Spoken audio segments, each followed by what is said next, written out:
GST at 6 Deloitte survey. Today I have with me Sanjay Kapoor and Gokul. Sanjay, a businessman, an entrepreneur, and advisor to multiple companies and boards, and a leader in the telecom and digital space. Sanjay, thanks for coming over and being with us this morning.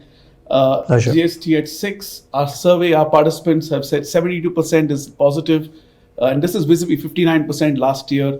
We'll come to the nitty-gritties, but at an overarching basis, what's your response on this positivity that seems to be the message from our participants across MSME, large and very large companies? So Mahesh, my belief is that anything that transitions from a multi-layer taxation system to a unified destination-based taxing environment is generally designed towards ease of business. That's how it's designed. That's the message it's giving. And when you populate it with automation and digitization, which includes e-way bills, e-invoicing, e-reporting, it just acts as a propeller on that to make things better. And finally, it's also a catalyst which pushes all businesses to rethink their supply chain. If they have to manage their cost of goods and services, this really becomes compulsorily a system that pushes you to rethink everything and reconfigure and redesign your supply chain systems. So I think overall, it's a positive impact. This is the right direction that the country should have picked up. And of course, there'll be teething issues as you move, but I think we are doing pretty well. Thanks, Sanjay.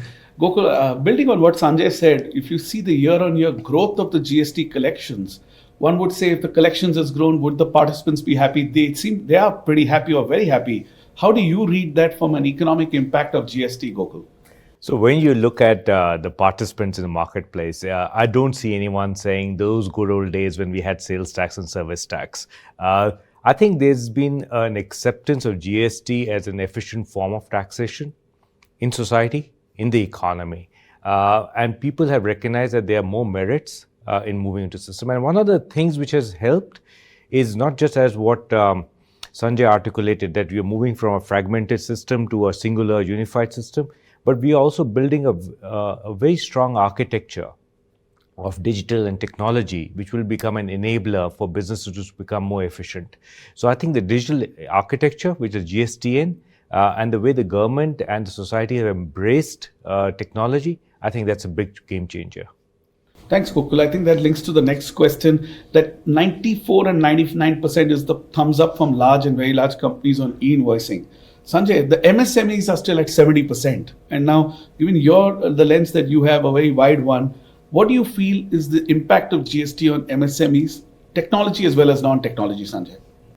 So I think to begin with, government is hand-holding the MSCs. They're trying to lower the threshold to 5 crores for all e-invoicing. My only expectation from the government will be that this hand-holding needs to continue.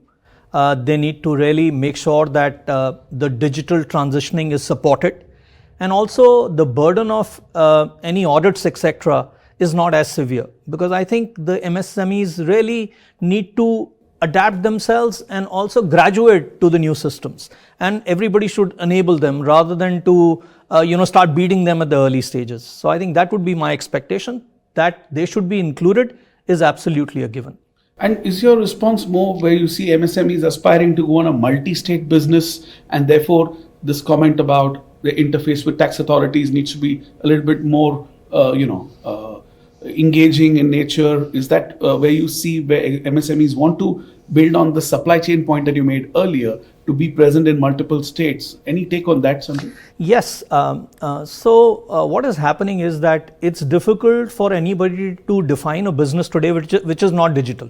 No matter what business you do, you have some digital angle to it, which means you're omnipresent. You're present in, or you have at least an aspiration to be present everywhere in the country.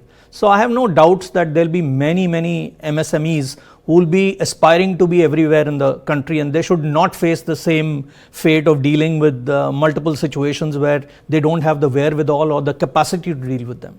I think, Sanjay, your point is actually covered in our survey, in a sense that there's a request to embrace co-working spaces. There's a request to have more standardized registration process. We'll touch upon that, but thanks for that.